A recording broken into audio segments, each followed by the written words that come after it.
Welcome back to my channel. میں ہوں سعیدہ نفیس اور آپ دیکھ رہے ہیں گاڈ از گریٹ چینل۔ خداوند کے زندہ جلالی اور بابرکت نام میں آپ کا میرا دلی اسلام۔ میرا ایمان ہے کہ خداوند کے فضل و کرم سے آپ خیریت سے ہوں گے۔ آج کی ویڈیو میں ہم سیکھیں گے الیاس نبی کو خدا نے کیسے آسمان پر اٹھایا۔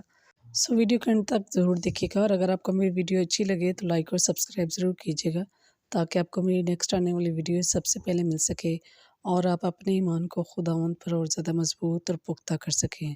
چلیے چل کر شروع کرتے ہیں اپنی ویڈیو کو اور سیکھتے ہیں کہ الیاس نبی کو خدا نے کیسے آسمان پر اٹھایا۔ باپ اور بیٹے اور روح القدس کے نام میں آمین۔ دوسرا ملوک 2 باب۔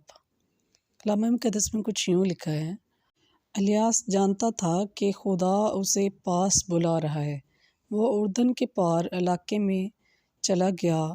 وہ تنہا رہنا چاہتا تھا، مگر اس کا شاگرد الیشا اس کو اکیلا چھوڑنا نہیں چاہتا تھا۔ وہ الیاس کے ساتھ ساتھ رہا۔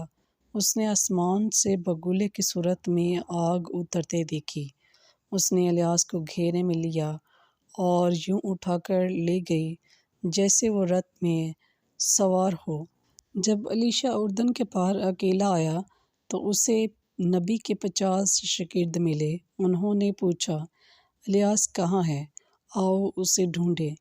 الیشا نے جواب دیا، تم اسے ڈھونڈتے ہو مگر نہ پاؤ گے، اور 3 دن تک تلاش کرتے رہے مگر الیاس کو نہ پایا۔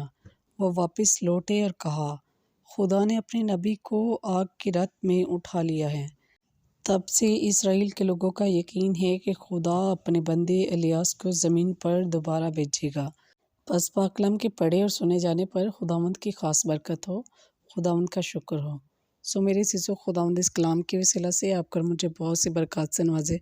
اپنا اور اپنے پیاروں کا بہت سارا خیال رکھیے گا، دعاؤں میں یاد رکھیے گا۔ خدا حافظ۔